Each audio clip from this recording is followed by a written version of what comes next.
I will do what must be done. Holy Mother. Welcome back, everyone. It's Charlie. I had a chance to see Dune Part 2. This will be my review, and there is a lot to talk about. The movie adapts the rest of the first book in the Frank Herbert Dune saga, and they came back with a vengeance. So if you're brand new to the channel, be sure to subscribe to get all the videos. We use the Empire Strikes Back line to describe the movie, not only because the Emperor quite literally strikes back at Paul Atreides and the Fremen on Arrakis during the movie, but also because the original Star Wars trilogy of movies borrows heavily from Dune, and Denis Villeneuve, the director, crafted this movie to be the Empire Strikes Back figuratively and literally in his Dune saga of movies. Christopher Nolan even just went off about how this movie is the Empire Strikes Back of this new Dune saga. If Dune Part 1 was Star Wars, this to me was very much The Empire Strikes Back, which is my favorite of the Star Wars films. I just think it's an incredibly exciting expansion. Basically, the first Dune being like his Star Wars A New Hope, where Paul discovers his place in the saga of Arrakis, the universe begins to seize his destiny the same way Luke Skywalker does. And whereas the first Dune movie was way more of a tone poem with some action in it, like it was a very contemplative movie, it was mostly meant to be set up for a lot of the major wars to come on Arrakis and across the universe, with Paul getting visions of the wars that would be eventually fought in his name, in the wars that he himself would fight. But the first movie only adapted the first half of the first book, which is why the second movie is called Dune Part 2, not just Dune 2, it's Part 2 of the first book. And it does deliver on that big action. It's much more of a big action film. Most of you probably seen David Lynch's Dune movie by now. If you hadn't before Dune Part 1 came out, it tried to cram the entire first book into a single movie, thus wound up having to speed run through a lot of it and skip over a bunch of book material, and also made a bunch of its own changes to the original book. Dune Part 2 also does make some of its own changes to the original book, but in general, it's meant to be a much closer adaptation of the book itself. Probably one of the big downers with Part 1 that I feel like is being rectified with Part 2 now is that it's being released first in theaters, whereas Part 1 came out during the pandemic, everyone had to watch it at home. When very clearly it was designed from the ground up visually and the sound design to play best on massive, massive screens with a massive, massive sound system. Even if you have one of the best home theaters that money can buy, like it still doesn't quite do the movie justice, and it's the same for Part 2, if not more epic for Part 2. Like they cranked the scale of Part 1 up for Part 2 way up to 11, so watching this movie at home will not do it justice. This is a movie that you want to run out to like the biggest IMAX screen you can find. There's so much you can talk about with this movie. Just in terms of 2024, it is the new peak to beat in movies. If you have a bad taste in your mouth from the Madame Web movie or from like the Argyle movie, Dune Part 2 will remind you that it is possible for good movies to exist and fix that right up. If you did not like the first movie or you don't like the Dune saga at all, this movie still has a shot of turning you around a little. Like I said, just because there is so much more big action compared to the first movie.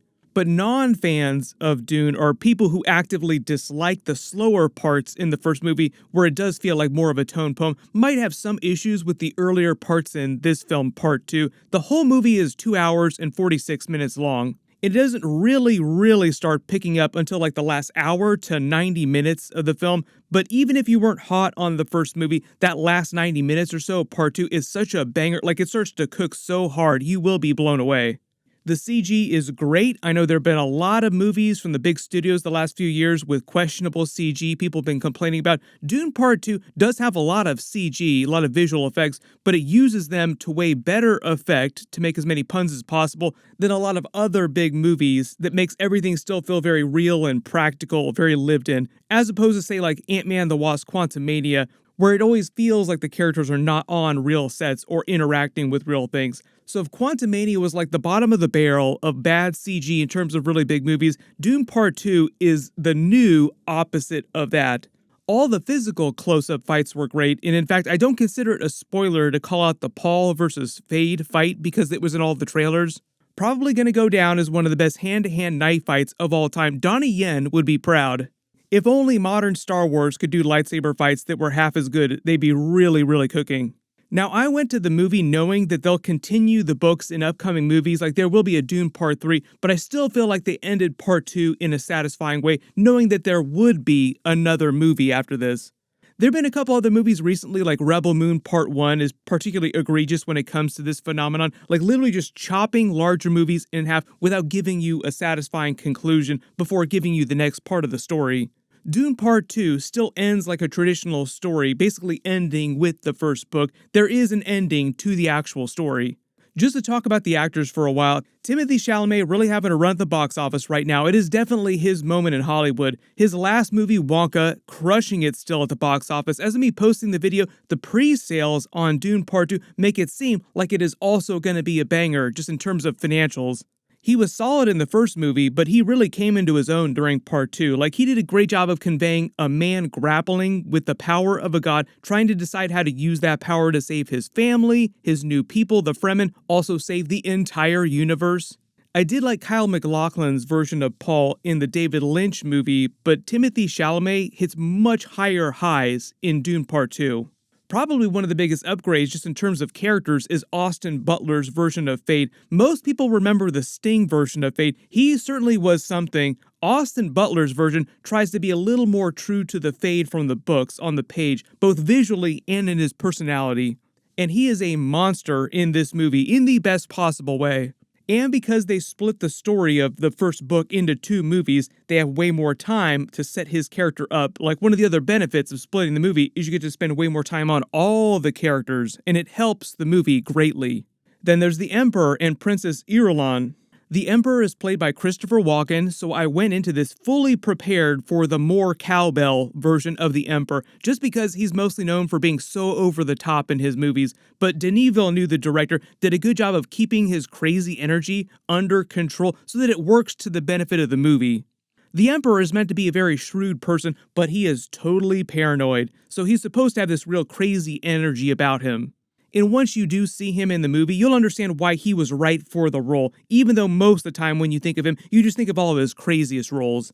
Florence Pugh's version of the princess was also a massive upgrade from the original version, not only because the movie spends way more time with her, like it gives her way more to cook with. The script also does a much better job of showing you what she's actually like in the books, and you see some hints of that in the trailers, where she helps the Emperor strategize as he begins to quote-unquote strike back, so to speak, at Paul and the Fremen. So a lot of the Emperor's plans come with the help of the princess. And speaking of that aspect of the movie did a good job of balancing all the politicking, the scheming, the machinations of the books with the larger scale and action big battles. We have to talk about Stellan Skarsgård again. He was fantastic as Baron Harkonnen, just like he was in the first movie. He serves as like the real main villain of the story, even though technically the Emperor is meant to be pulling the strings in all this. If it was possible, he gets even crazier than he was in the first movie, in a good way. Stellan Skarsgård said that he had to go through hell physically and mentally just to play the character, and it totally works on screen, like it totally translates. And I can't say enough about Zendaya's Chani. She was a huge character in the original David Lynch version of Dune, so when Part 1 came and went, she was barely in it. A lot of fans complained. The director explained that it was more of a story-based thing because Chani wasn't as big of a character in the first half of the book that the movie was adapting. That was why you mostly only saw her in Paul's visions, then again at the end of the movie when they actually meet on screen.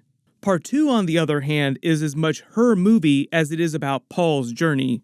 And she really cooks in this movie. Even if you weren't a Zendaya fan before this, or you didn't really like her in the Spider-Man movies, you will be impressed by her in this film. She is a huge, huge upgrade from the Sean Young version of the character.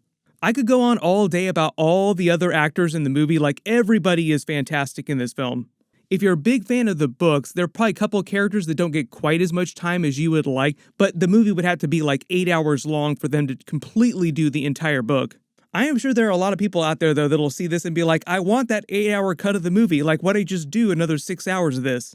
There was even a secret character from the books that they kept out of all the trailers. I won't talk too much about them now just because it kind of gets into spoiler territory. I'll talk more about that person in my full breakdown and Easter eggs when the entire movie comes out in theaters. But I will say I cannot wait for them to wreck in Dune Part 3 in a couple years, and seeing who the director cast to play the character, I cannot wait to see them in the next movie. Moving on to the music, just like Dune Part 1, the music of Part 2 was amazing. Hans Zimmer is the GOAT. I don't think he's done a bad movie score yet, in any genre. I've got like 6 different vinyl records just for the soundtrack from Dune Part 1. Part 2 will be no different. I want all those vinyl records now. I don't want to get too hyperbolic when talking about the movie just in general, but given the movies we've had so far this year in 2024, Argylle, Madam Web, real downers, I was not a fan of either of those, obviously. Dune Part 2 really feels like the beginning of good 2024 movies. Like, oh yeah, everybody wake up. There are good movies out there. Movies can be good. It is fun to go to theaters and experience this stuff on really big screens. This would be a good palate cleanser for people ahead of stuff like Ghostbusters, Frozen Empire, Deadpool, and Wolverine. I'm sure there'll be some other bangers this year too. But at least right now, so far in 2024, Dune Part 2 is like the new benchmark for all other movies this year to try and surpass. Once you do have a chance to see the movie, post all your reactions in the comments below. I will do a full breakdown Easter eggs for the entire movie once it comes out in theaters everywhere. So if you do have any specific questions about the movie or things you were confused by you want me to include in that video, just write them below in the comments. There's a bunch of really big stuff coming up, so make sure to enable alerts for my channel so you don't miss any of that. Click here for that full Dune Part 2 breakdown and Easter eggs. I'll update the link as soon as I post that video, and click here for all my Deadpool and Wolverine videos. Thank you so much for watching, and I'll see you guys in the next one.